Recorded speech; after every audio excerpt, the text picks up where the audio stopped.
is in my mind. I'll prevail with every battle if I'm right. Guess my aim was off, the target's out of sight. Would I be better if I left it all behind? 'Cause we could find a way, we could find a way. Find another place where we can just escape. We could find a way, we could find a way. Find another place where we can just escape. We could find a way.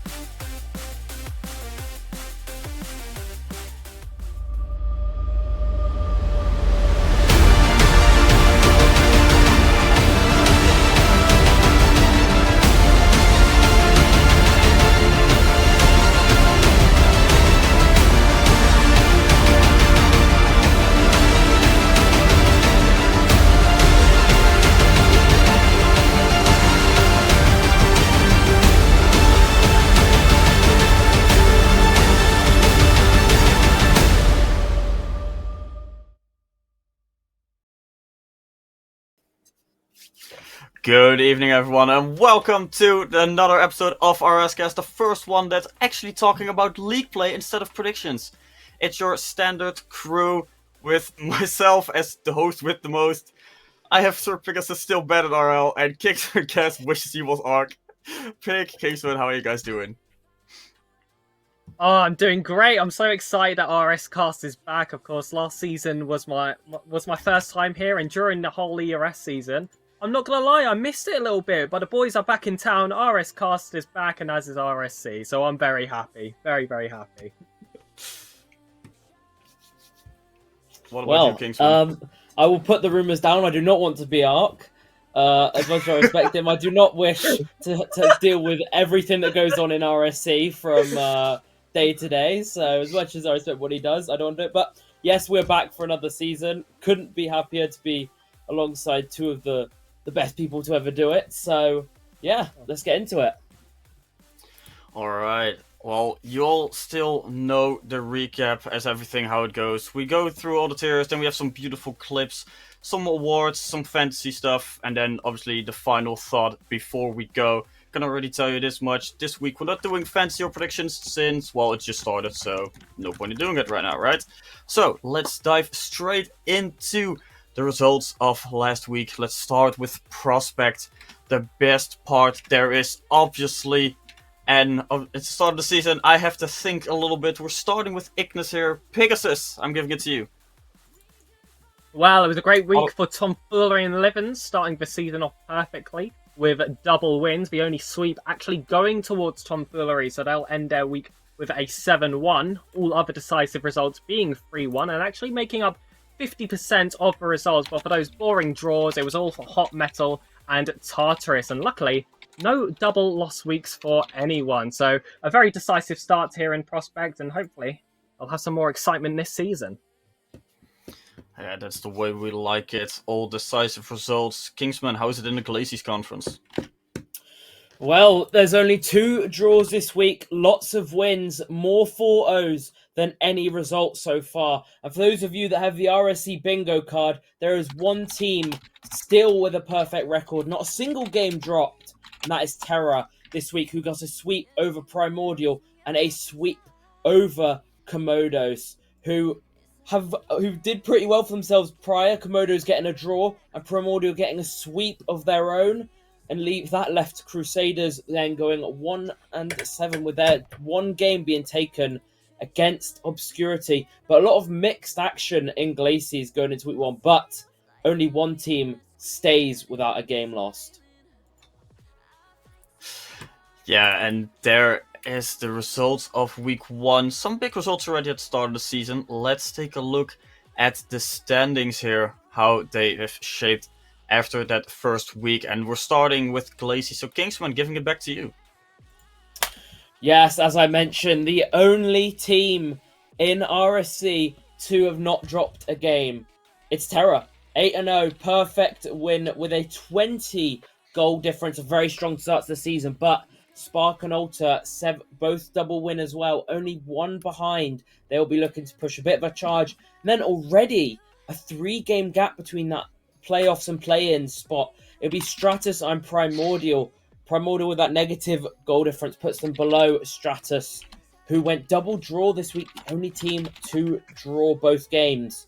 Obscurity and Volpes Zerda, will be the teams on 3 wins in 6th and 7th. Komodo's the only team to take 2-game wins, and I'm not even going to try that. Team Serene with 1 win, and Crusaders as well with 1 win at the bottom of the table. Yeah, some rough standings here at the bottom, but Terra and Spark and Alter as well having some very good results here at the start of the season. So now, Pegasus, let's move to you to take a look at the standings in the Ignis Conference. Well, looking at the top, of course, it's really close between Tomfoolery and Livens, with only 1 win between these 2 teams, and obviously Tomfoolery getting the only sweep of the week are rewarded for that.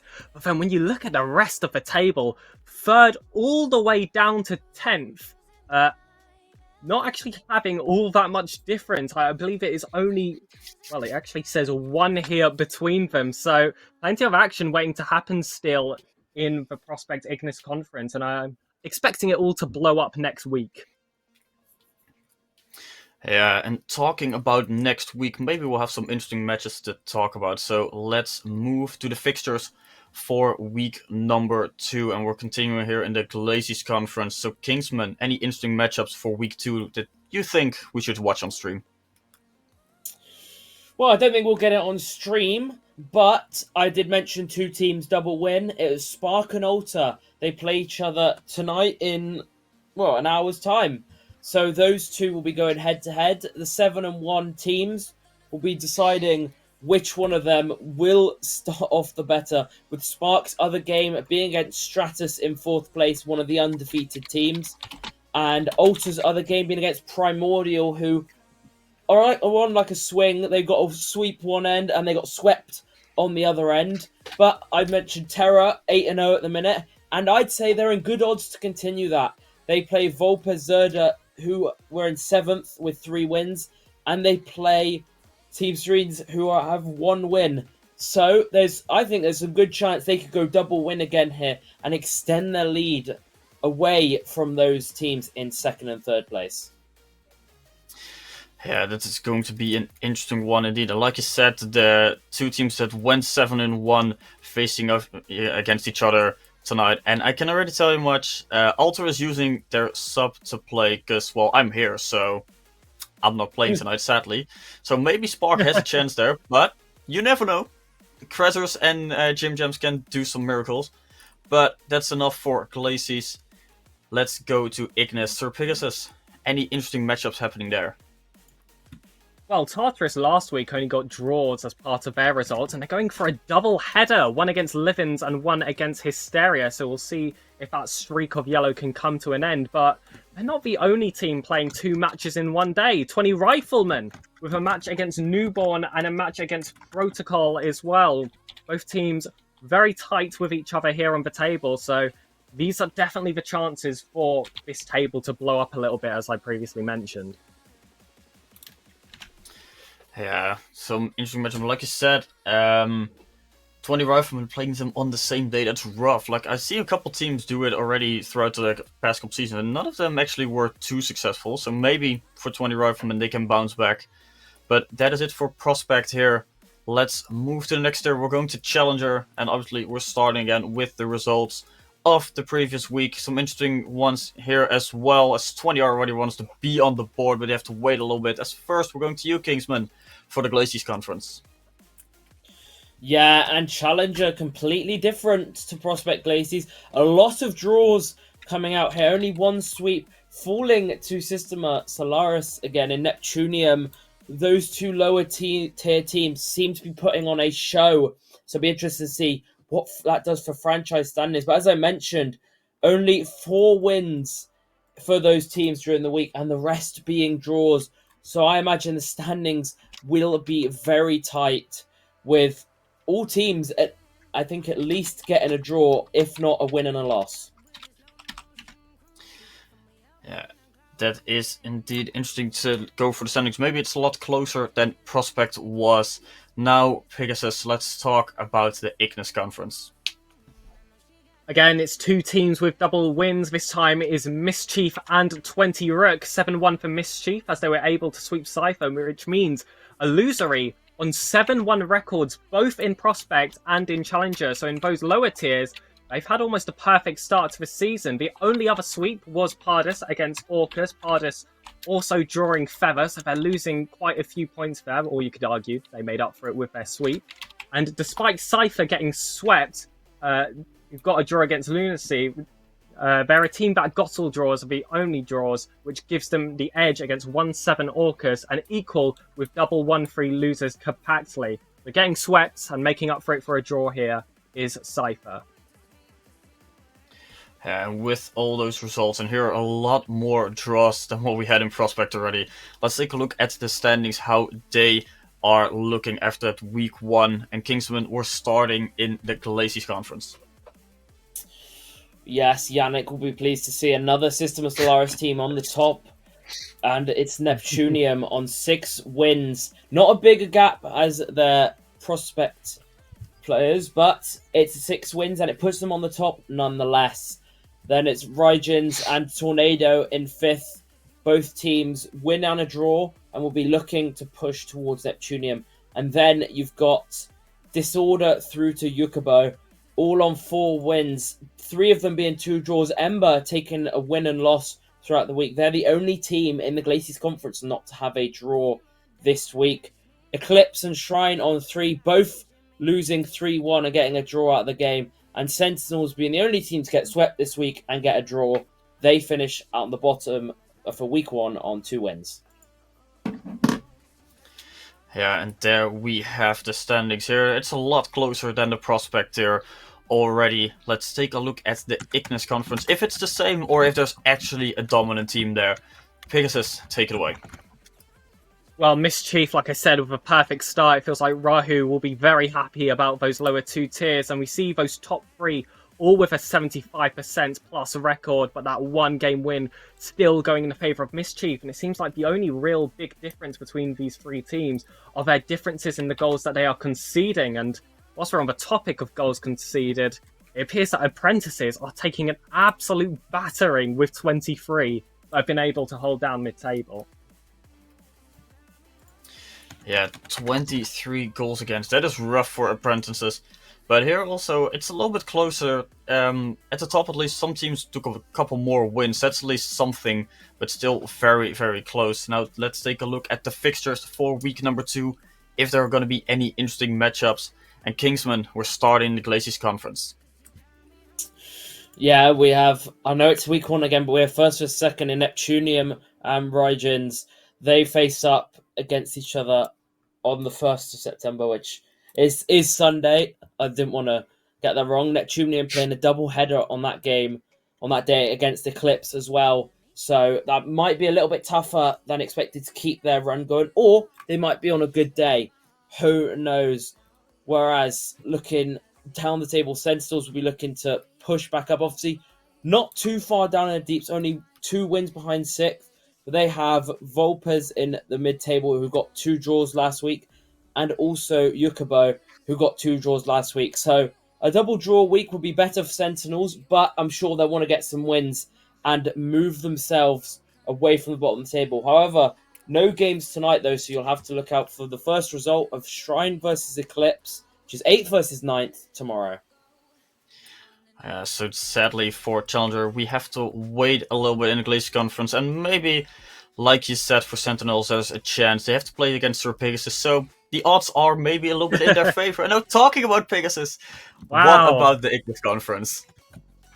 Wow, I'll let that slide. But talking about games that can be played tonight, of course, we do have Pardis playing against Cypher. They're one of those top 3 teams battling for the top, and I must say, on paper, they got the week to do so, playing against a Cypher who currently sit in 9th place and Capacity sitting in 8th. But if we want to keep our focus at the top of the table, we of course got first versus second. A classic matchup is 20 Rook versus Mischief. So hopefully that one could have a spot on stream. I know that streamer polls are out at the moment, so if it's there, be sure to give it a vote. I'm sure it will, because it's Challenger anyway, and we're very active. Yes, well, at least we have one result coming in for Challenger tonight. Like I said, Pardus versus Cypher. And, some people might agree that Challenger is very interesting. Some people might also agree that Prospect's very interesting. But now let's actually go to a tier that most people find interesting, Rival, where we also had some interesting results in week number 1, and Pinchmen were kicking it right off in the Glaciers Conference. Oh, I think all the other GMs are going to hate me because this will be the 3rd time now that I'm mentioning Systema Solaris team, but Uranium will be the only team to get a sweep this week in Glaciers Conference, going 6-2 with a draw over Nightfall and a 4-0 sweep over Hydras, who were one of 2 teams going double loss this week, but they will come out worse with a 3-1 loss to Shock, and obviously getting swept by Uranium, whereas Flame were able to take a game off Mokateki and Nightfall, respectively. So, yeah, another big week for a Systema Solaris team. No team going double draw this week, so very different to Challenger, but there are still a good few draws around. Yeah, some draws, like you said, and well, we thought that Azteca always had difficult names. Serene is now also joining with Mokuteki, so well, Pegasus, congrats on the name choices. But indeed, like I said, Kingsman, some good results here. A lot of draws, but still, well, only one sweep. Uranium is the only dominant team so far there. Now, Pegasus, let's talk about the Ignis Conference. Well, there's no Effuser, so someone had to take the reins with the top name. Sorry about that. But we do have the first either 0 or 8-0 team here in Ignis. And unfortunately, it is on the more negative side. It is Psychosis going 0-8 against Ash and 20 Robin. We had the only double win week for Recon going 7-1 with a sweep against Erebos. And if you'll look on your screen, there's plenty of 4s, there's plenty of 0s. That's because that was 1 of 5 sweeps, meaning 50% of matches here in Ignis Rival were one of them. And Ash were actually a team that felt both sides of it. They were swept by Tizok, but managed to land one, of course, against previously mentioned Psychosis. Mirage also being the team to own all the draws this week against Onka and Journeyman. Yeah, Psychosis definitely having a very rough start to the season. Let's hope they can bounce back in week number 2. But like I said, a lot of 4s and a lot of 0s. And only one drop, 2 draws here. So now let's take a look at the standings to see how all these sweeps have shifted the table. And Kingsmen were starting with Glacies. And for the 3rd time in a row, it's a Systema Solaris team on the top of the table. It's Uranium at the top on 6 wins. What is Yannick doing right this season? I think every other GM needs to take his advice at the minute, because 3 out of 3 at the top is very impressive for the start of the season. But 6 wins lands him on top, but there are 2nd through 6th all on 5 wins. So that has got to be the least secure top of the table we've had yet, with Nightfall, Mokateki, Shock, Sanctum and Vanguard all chasing behind. Goal difference from 11 to 0, separating the chasing pack. And with Anarchy, Volpes on 3 wins, and then the double loss teams, Flame and Hydras, on 2 and 1 wins respectively. Yeah, so basically the entire top 6 can shift after 1 game being played. And when we get to the fixtures, let's see if these teams will play against each other. And, well, I think they will. But let's see who is playing against each other. First, let's take a look at the Ignis standings. Pegasus, how is it looking over there? Oh, well, it is all eyes on Fearless's Recon, and they're really picking up the pieces of a Prospect and a Challenger roster, which haven't done all too well in the opening weeks. But this time, they're the only team with an over 70% win percentage, and it's all the way up to 88. A 2-win difference between themselves and second. and a 5-goal differential to do it. So they're tight games, but they're getting the job done, and that is all that really matters. But unfortunately, on the other side of things, of course, it is 0 wins for Psychosis and a negative 12-goal difference. So I'm hoping that they can pick up some wins next week, but as you'll find out, it's going to be a little bit difficult. Yeah, definitely with Heroes Wall, number 1 Recon is definitely just a little bit more dominant here, but 2nd till 7th really close to each other, and I'm curious to see who Psychosis is going to play, because if they're playing anyone in the top 4, that's going to be a rough week for them. So now let's move to fixtures, let's see who is playing who, and Kingsman, please tell me we have some interesting matchups. We do, and we talked about those top 6 playing each other. We were more than sure. Well, I've got some for you. We've got Nightfall versus Shock, 2nd versus 4th, both on 5 wins. We have Mokoteki versus Uranum, top versus 3rd, with 6 plays 5. Then we have Sanctum and Vanguard's 5th and 6th, the two whose games were a little bit closer in terms of goal difference. We also have Mokoteki again with Shock. 2 tough weeks for them this week, it will be. And yeah, that about wraps up with Hydras. I say having a very tough week this week. They play Sanctum, who are in that chasing pack, and they also play Nightfall in that chasing pack. So it's going to be a tough week for those involved. Yeah, and I'm now looking. There we go. There we go. I was looking at the things, and I was looking for Psychosis, and then I saw the DSQ names being Kane, and it's like, no, this is not really right. But a lot of interesting matchups, like you said, Kingsman in Glacies. I was a little bit confused, so sorry if I don't have any feedback on that. But Pegasus, let's talk about Ignis. Well, of course, all the focus here will be on Psychosis. Can they get their first game win? Well, it's going to have to be against teams that I don't think will underestimate them. It's a Robus and Onka, the current 9th and 8th place. But you know, those battles at the bottom sometimes can bring out the best in 2 teams. So it's going to be tough for them, because if they get these wins, of course, they can try and leapfrog some of these teams. It's a 3 actual game win difference between them, so even still, that's going to be a little bit difficult. But of course, if they go on to lose these last 2, it's going to be a very long season, and even by the end of week 2, they're going to have a lot of catching up to do. Yeah, you said it there perfectly. And a lot of interesting matchups here as well. And well, in Prospect we had, or on Prospect and Challenger, we had the only game tonight being played in Ignis. Now it's in Glacies. So let's see if we have an interesting result at the end of the night. Now let's move to 1 tier higher. We're almost at the top, almost at the highest tier that we have this season. But first, we're going to Elite. And Kingsman, what happened in Glacies?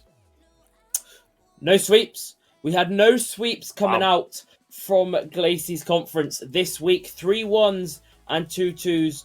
It's going to be 3 draws and the rest being wins in the 3-1 department. The only team going double win is Temple, the 3-1 win over Saturnia and a 3-1 win over Leviathans. This will be the first loss we've seen so far for the Systema Solaris roster. So it shows you can't be perfect in every single tier at times, but some big weeks, especially for Temple, who obviously, as I mentioned, the only team to go double win. So that is a very good week for them.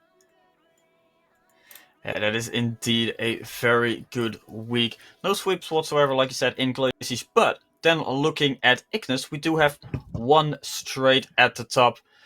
But that's only one thing. Pegasus, what happened in the rest of the tier?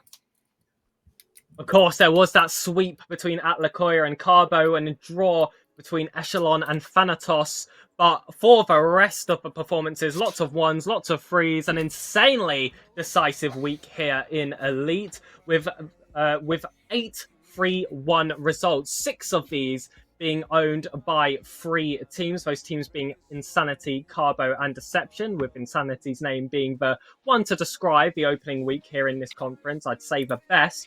However, there were also double losses for Bladesmiths and Tigris, but of course, with these 1-3 results, each of those teams were able to pick themselves up 2 game wins, which will definitely be valuable as the season progresses. Yeah, and with that only sweep and a lot of results, like you said, that are close to each other, let's move to the standings to see how all these close results have shaped the table. And we're starting here in the Glaciers Conference. Kingsman, take it away. Yes, Temple lead the way by 1 win. 6 wins for them at the start. The only team going double win, as I mentioned. But they see a very strong start. Followed by Darkness, Shinjairu, and Severance on 5 wins apiece. They'll be hunting down Temple in first, with Leviathans and Blaze on 4 wins, making up the top 6 with their win-lost weeks. And then you've got Volpers Corsac on 3 wins with Centurions. As Mal said, you would never see a Fort Templar roster going 3 and 5. Well, spotted the one. And Saturnia as well on 3 wins. And it'll be Cyclone all at the bottom, the only team to go double loss on 2 and 6. And still, with the only team going double loss, they're still close to the rest. And to be honest, the entire Glaciers Conference here in Elite is really close to each other. One big week can shift the entire table. Now, let's take a look at the Ignis standings, how it is looking there. And Pegasus, is it as close as the Glaciers Conference? Yeah, it's insanely close. I mean, we say in the casting team that Elite is arguably the most entertaining tier. And I mean, these scores in front of us just go to prove it. We've got 3 teams with 6 wins. Topping off those front 3 spots and then following it, it's at Lakoya with 5. And then you start to see it drop off a little bit. But when you start to see these bottom teams get so close, it means anyone can truly join the battle. We've got 3 teams going over 70%. But having the lowest being 2 teams with 2-game wins and then only 3 following with 3-game wins, it just goes to prove how close Elite can be, and that actually followed last season in ERS. So I'd say Elite keeps on delivering. Yeah, here indeed, Elite keeps delivering in both conferences. They're so close to each other. Here a little bit more close to the top, as you have 3 teams on 6 wins. But still, one big week can shift the entire table. Now let's take a look at the fixtures to see if we get those big matchups already here in week number 2, or if we have to wait a little bit longer. Now, Kingsman, are they going to be happening in the Glaciers Conference? They will indeed, with 2nd and 3rd going off head-to-head. The chasing pack might slow down a little bit with Darkness and Shinjuru playing against each other. It's 2nd versus 3rd, both on 5 wins. And they'll be looking to push towards Temple, who have Blaze in 6th and Volpers Corsac in 7th. So a bit of an easier week than compared to Darkness and Shinjuru, who Darkness' other game against Cyclone in 10th, and your Shinjuru's other game against Saturnia in 9th. So there's some nice games there potentially, but no game is an easy game at this point. It's week 1, teams are just starting out. As well as that chasing pack, we've got Severance, who plays Saturnia, rounding out of what is looking to be a difficult week for Saturnia, and Leviathans, who are looking to push into that chasing pack, but are just 1 win behind. Yeah, and now let's go to the Ignis Conference. Pegasus, what about the matchups there? Well, we said at the moment we got those top 3 teams, and there isn't really a defined favourite at the moment without Lakoya coming behind, and we do have Insanity versus Deception today, and it's a double header after playing 20R, which I wasn't even aware of heading into this. So a very stressful day here for Deception, a make or break day here in week 2. And as for Carbo, the double headers just continue. This is the team currently sitting at 2nd, and they have to play Echelon and Scorch again very early in the week. Those 2 matches will be played tomorrow. So it feels like Elite here in Ignis could be defined very early in the opening stages of the first week. And that's not to ignore, of course, that Lakoya, who are trying to make that battle. And they will also have to play Echelon and Bladesmiths. Echelon got a lot of power in their hands at the moment to shape up the top of the table or even get involved themselves. Yeah, and with that, we're ending the Elite tier. We're moving now to the highest tier possible here in RSC, because we removed Premier. Let's go to Master. They're finally the biggest one again. And we're starting with the results of week number 1. Kingsman, what happened in Glaciers?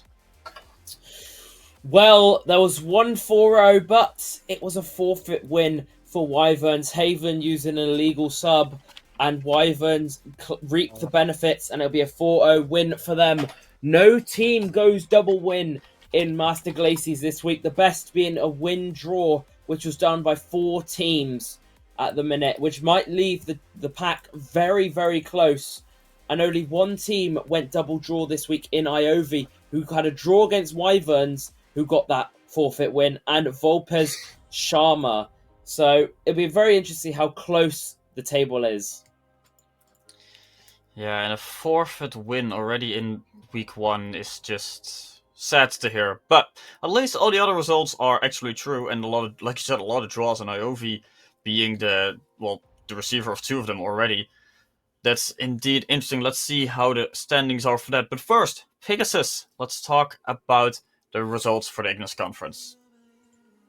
Well, we do have Infinity landing a sweep against Nox, but then drawing Manipulation. So they've made up some of those points in that initial sweep, but you could say that they had a bit of a lost opportunity. And those were actually the only points Manipulation got, because they lost to Vulcan in a sweep. And Vulcan were on an absolute tear this week, because they were actually on stream. They did land a 3-1 win against 20 Rock, and I must say it was a very interesting series to watch, I will say that. And the only double result this week was actually that team Vulcan. No double losses, only double wins, all positives here in Master.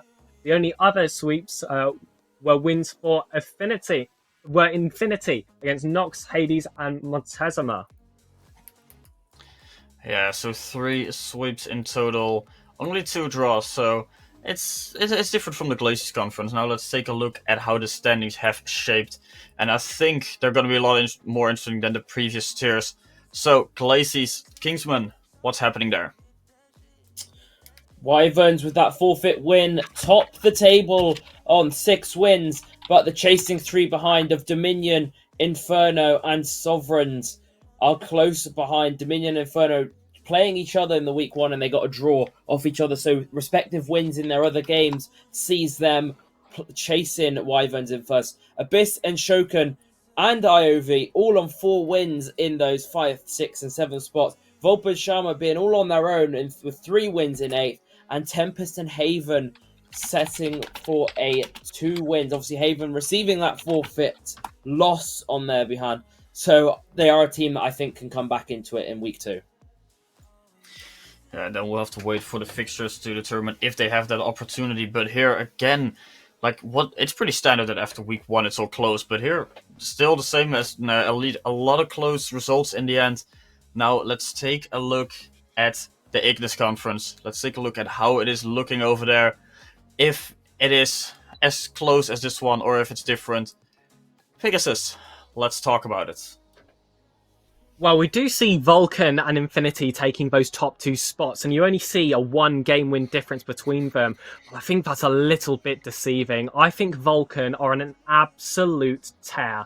14 goal difference and 32 goals scored for them is absolutely ridiculous in the opening weeks coming out of 8 games. But if you look at that roster, I believe it's Ripperay, Serve, Cubby, and Cal W, a former champion of ERS and RSC. So I expect this team to continue their absolute tear. And I think going from 2nd to 10th, that's going to be where the real competition lies. But I would love to be proven wrong. Yeah, and let's see if they will prove you wrong or not. But Vulcan, like you said, a 14 positive goal differential is huge in Master, because normally Master is one of the tiers where it's really, really close to each other.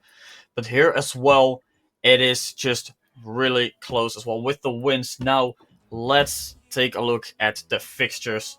What is going to be happening in week number 2? And Kingsman, what is going to happen in the Glacies Conference?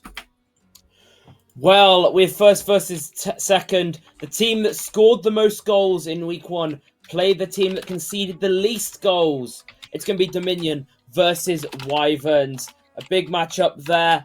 And also it'll be a double header for Dominion, who play Shokan an hour before that. So that could be a very big day in terms of standings. Can Dominion show what they've got here, or will they fall away?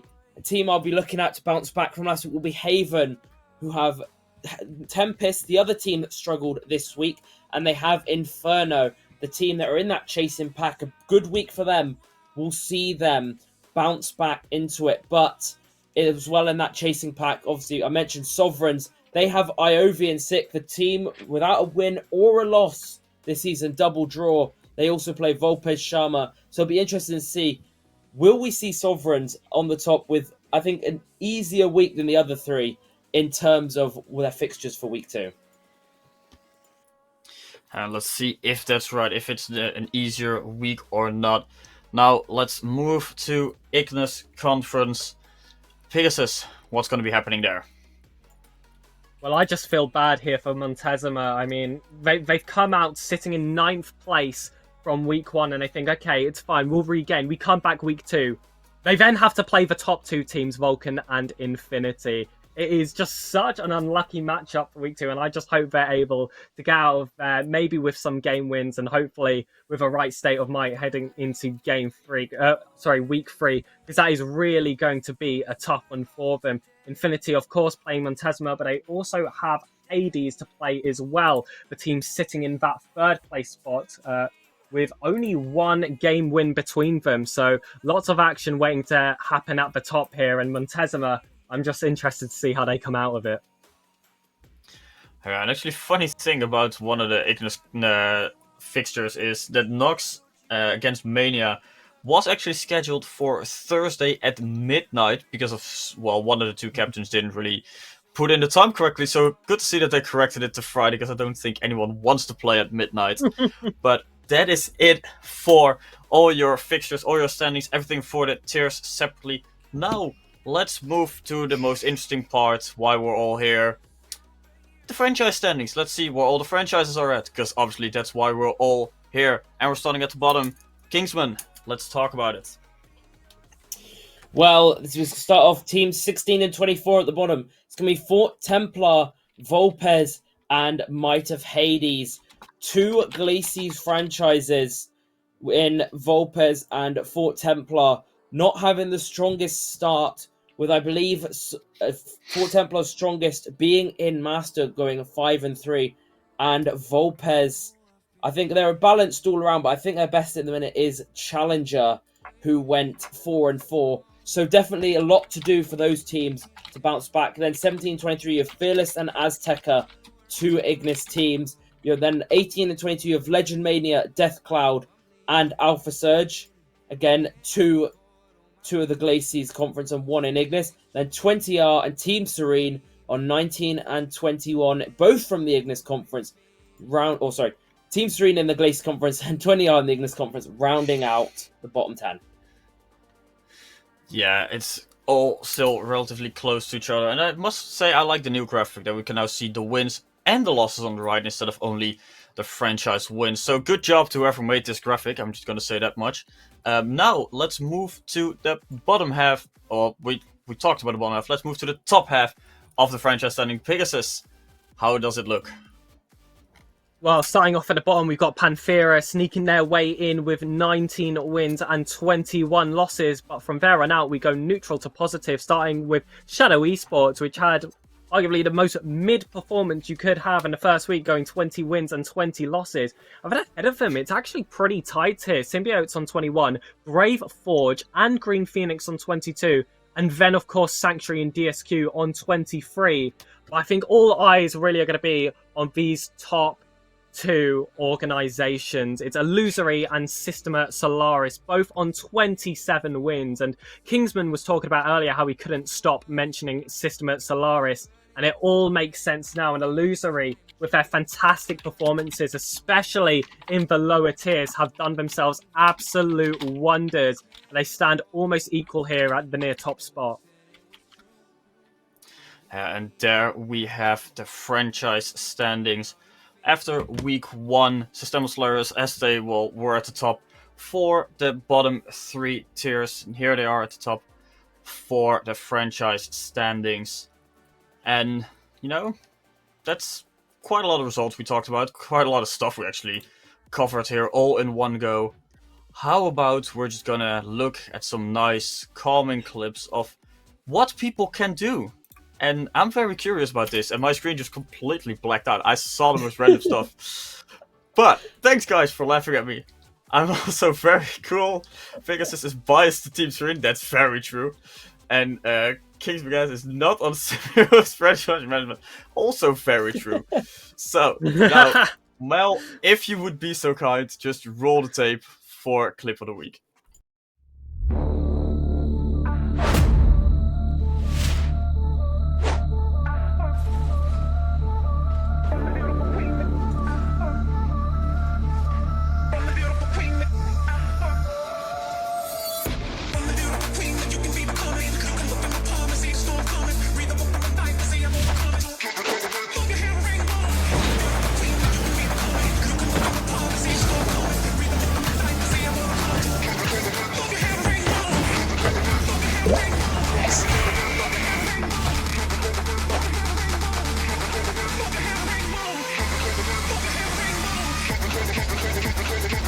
Playing ropes next week. That's the Friday game.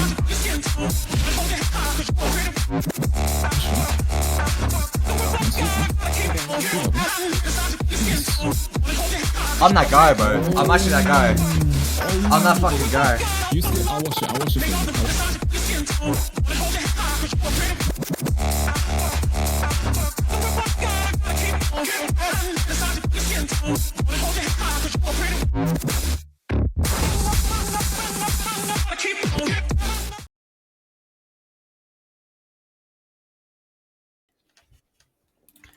And from the void we call clip of the week, we return here for our comments. So, the only person that's not on a franchise management, the only person that's on franchise management, sorry, Team Pegasus, Team Serene. What are your thoughts? Well, we saw a few prospect clips in Val, of course, and I think Sheeps was definitely the best of the prospects. I mean, it was the only one that didn't bounce. It was a good double tap, but for me, those weren't the talks of the town. It was It's Not a Far, who I think is a min rival, people are saying in chat here, with a fantastic double tap off the musty for that final goal. And then the one before it, of course, it says underneath me, I'm biased to TS, but I mean, Dafo's shot, I mean, that was just excellent. It was in game 4, the final seconds. It made it a 3-1 victory, and he literally shaved his head and got more power. So, I mean, listen, he was committed to the grind. He was committed to the grind. But yeah, it's definitely those final 2 goals for me, but I'm going to go for Dafo, believe it or not.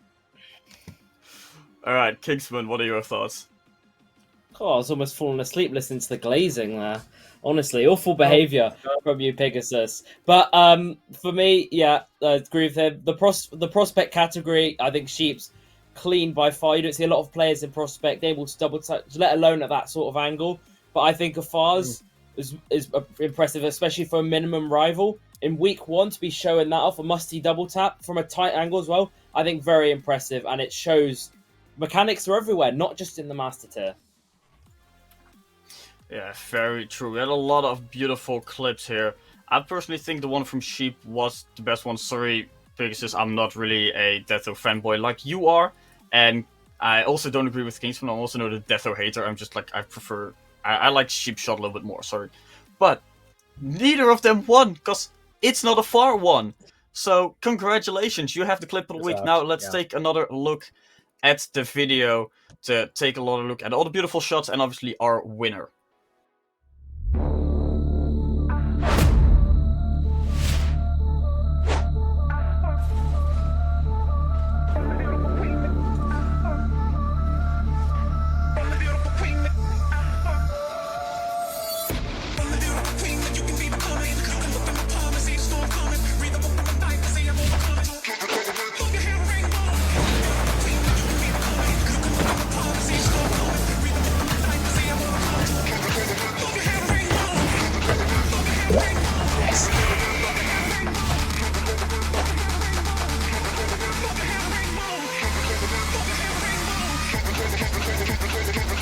Playing ropes next week.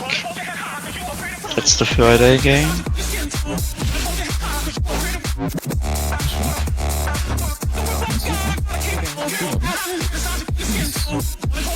I'm that guy, bro. I'm actually that guy. I'm that fucking guy. I'll watch it.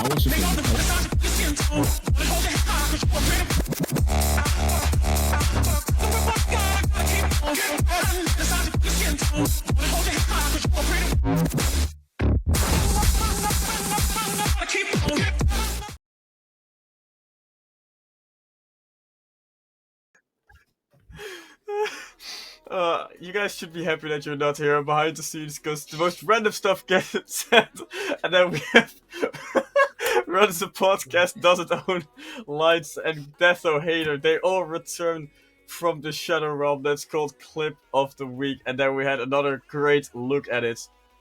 And well, we have a little bit of time to kill, right? So, Kingsman, why are you a Deatho Hater? Oh shit! I should put it. I hope not. I thought the guy we follow each other on Twitter. Yeah. That if that's enough in this day and age.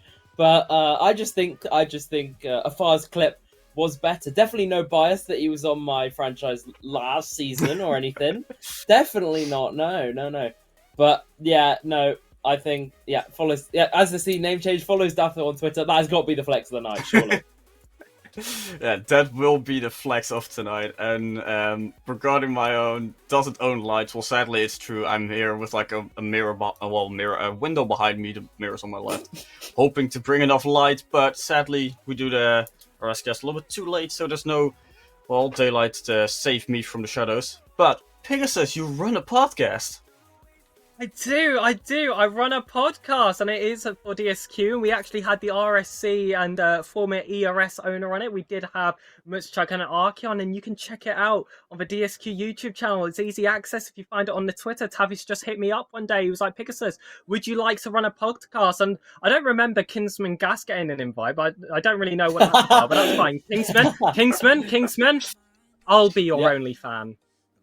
Wait, let's go. Let's go. I did not know where that Finally. sentence was going, but I love the ending. Well, if you all want to know, make sure to follow Kingsman Gas, because he's very lonely. He needs some friends. But I hear here in the background that, well, we have a fail of the week, and I really hope that Mel is ready to run it. Otherwise, we're just going to talk a little bit more about why Kingsman is a Deatho Hater. I apparently don't have Lights, and Pegasus loves to talk about a podcast that is of my organization, but that he's running for some reason. So Mel, if you're ready, run the clip.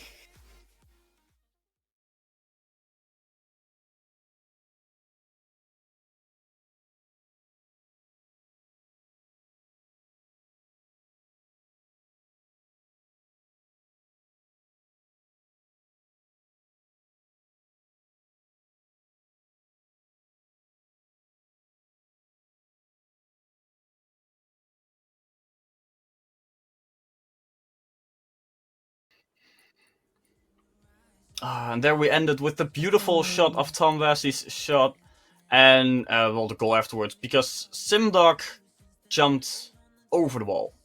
So, Deatho Hater, podcast runner, what are your thoughts? Oh my goodness. Well, having an organisation with Kingsman Gas must have really rubbed off on him there. And actually, I do have a question for you, Kingsman. I mean, we've seen the fail of a week now. What are you doing? You've got a streak to maintain. You've got a culture to provide here for RSC. Why don't I see you in the fail of the week? What is it? 4 times, 5 times winner? I mean, I've lost count. And I don't see you there. You're getting done by former franchise management. Disgraceful, honestly. But Simdog, great clip. That's the Simdog I know. That's the Simdog double jumping over the ball in rank 2s. Yeah, that's the Simdog I know. At least he's carrying it on to RSC League play. And they, by the way, they still went 8-0 after that. So I mean, that's the more impressive feat, I think, going 8-0. But for those of you that were wanting my fail of the week, sadly it didn't come this week. I did have 2 stinkers of a series as well. So I mean, it's not. I was like I was trying my best, but I still couldn't manage it. But I'm sure in the coming weeks there'll be more I can add to my title. To be fair, we expected more from you in the Master Tier, because like Pegasus said, you were the only reason why you are here because we can make fun of you during Fail of the Week. And I've gone to the Shadow Realm and I have returned because my screen just said, I don't care. Don't worry, the demons are gone, and next week, I hope, this can also be Fail of the Week next week. Then I have run it already 3 times in one stream. So don't worry, we're all there. But now, let's talk about the weekly awards. Because, well, Simdog, you won Fail of the Week. I'll just wait for Pegasus to catch his breath, because the dude is crying. well, maybe he doesn't want to call it crying. Maybe he's sweating through his eyes. Don't know what his preferred term are. But weekly awards, if we are ready. Pegasus, just give me a nod. Pinchmen, just give me a nod. Well, it's too late for that. Yep. We're going to Prospect, and Pinchmen, I'm giving it to you. It's going to be C from Shadow. 551 points, your MVP. Andre making the drop down to Prospect and making himself known. 2.0 goals per game. And he's also a striker. Most accurate man and the most goals. You rarely see those two together. And then Gandhi, I believe that is, with the most assists per game with 1.25. And Scrubster of Volpez with 2.75 saves per game. You'll see that a lot. That number a lot, 2.75 as your saves per game. So keep an eye out this season. Yeah, and the only person to participate in Fail of the Week is also the second in finisher, so he did something right this in week number 1. But that is it for Prospect. Let's move to Challenger. And of course, this is the segment of the show where Sir Pegasus butchers a bunch of names for a couple minutes. We start off with 100%. my own division, though, which will help. And we do have Nish starting things off with the MVP, 576 points per game. I mean, that is ridiculous. Oh, and he's actually popped up straight again with a 2.0 goals per game. That explains how he's getting all the points. Following him, however, with the highest shooting percentage is MJO of 20R with a over 50% shooting percentage. Nyum here with the highest assist per game of 1.25. Actually equaling silver and bronze here, Phoenix FPV and Marvs. But then going to the Saviours is the owner of the league himself. He finally made his way into the Challenger tier after being manually adjusted so many times back to rival despite his cries. He does top the saves per game with a 3.0. Yeah, Ark here, the savior of Challenger, and Niche doing very well in, well, 4 of the 5 categories. The only one he didn't really do well in is Playmaker, but he's probably a little bit more of a finisher. Now let's move to Rival. Pig was complaining about difficult names. I think those were pretty easy. So we'll see what we get going through Rival now. Your MVP is Dan with 585.5 points per game from the Azteca franchise. Your finisher will be Sasuke with 1.88 goals per game and a very impressive striking percentage for Tomo with 80%. And then your playmaker will be Kiale with 1.5 assists per game. And now we think to see the reason why Dan got MVP this week. It's his saves per game with 3 saves per game. So he's making a defensive name known for himself. Yeah, he's doing very well here. And you said 275 was the number to look out for. Well, 3 is a little bit higher, and Dan did a lot better. But that is Rival. Let's move to Elite.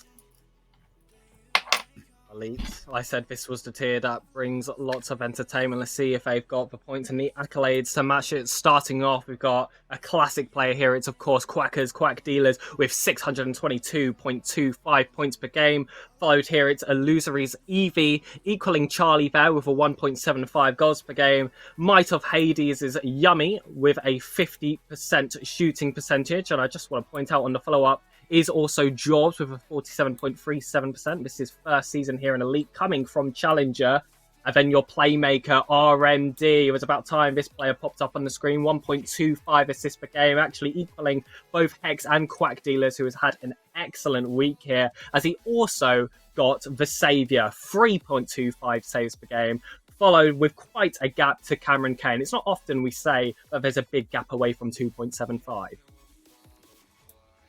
No, it's indeed very, very close. And that is it for Elite. Let's move to Master. Well, your Master MVP is Kevin with 554 points per game, taking it off Reshiram by 2 points. I don't know how he got there. He's in Elite, so he must have only played 1 series and absolutely scammed someone. But your finisher is Steb with 1.75 goals, taking it off of Cal. Your striker will be Llama, my teammate, with 62% shooting accuracy. Your playmaker from the dominant Vulcans is Cubby. We see where all the goals are coming from with 1.75 assists per game. And D-Lynch, tied with Monkey Mode, with 2.5 saves per game. He will be your saviour for this week. Yeah, there are the players of the week for each separate tier. Now, obviously, we also have the team of the week. If Mel would be so kindly to put it on the screen, then Pegasus, I'm giving it to you. There we go. We'll start off from the lowest tier. In prospect, it is him, dog. Our fail of the week champion, the man who went 8-0. Also getting team of the week here for Systema Solaris, but this isn't the end for Systema Solaris' players, because we've also got Nish here for the challenger tier. I believe it was 6 MVPs this week out of, I believe, 6 series that he was a part of, so that's extremely impressive. And moving on, it's Sasuke again for Systema Solaris here for Rival. But once we get to Elite and Master, finally, we can have a little bit of a break. We can give some different organizations some light, starting off with Sanctuary is Exile, who performed extremely well on stream as well. And then here for Master, another player actually performed on stream. It's from that Vulcans roster, the one that are absolutely dominating the tier so far in that first week. It is Forge's Serve. Yeah, and there we have it. All the players of the week, the team of the week. And sadly, no Fantasy League this week. So, well, that's it. That's actually it. I can tell you this much. The com's probably going to say, oh, it's going to say 10. Oh, we actually have... Okay, well, besides Kingsman, we all have names. Well, Pegasus, Tavish, and I don't know his name. Any final thoughts? I'm starting with I don't know. Before we move to Pegasus. So, Kingsman, any final thoughts before we close down week number 1? Well, at least someone knows it's Kingsman gas. That's a good start. But yeah, main thing, it's only week 1. Week 1 says a very small portion. It's over 9 weeks, and for those of you new to League, week 1 sets a bit of a stepping stone, but not much. There's still 8 weeks to go of League play to determine those playoff spots. So it'll be interesting to see how this evolves, because we've seen some teams that start off the season very strong, end up near the bottom, and some near the bottom goes near towards the top. And also, I will confirm before I pass it over to Pegasus, I am not Mal. So, That's fair enough. That's fair enough. But how dare they call the 4 or 5 times Fail of the Week winner a no-name here, saying, I don't know. Everyone knows who Kingsman Gas is. He is the player here for RSC. But of course, it wouldn't be a Sercus closing message if I didn't say RSC streams are back, ladies and gentlemen. And hopefully Sercus has some cards for some of them. Follow the Twitch, have notifications on, vote for games to be played. Otherwise, Elite and Prospect are going to win every single one of them. And yeah, very excited for the coming weeks. This is only the start of RSC. We're in a new era, and it's great so far. Yeah, and I agree with what both of you said. Not Mel, also not Mel. Could be Mel, apparently.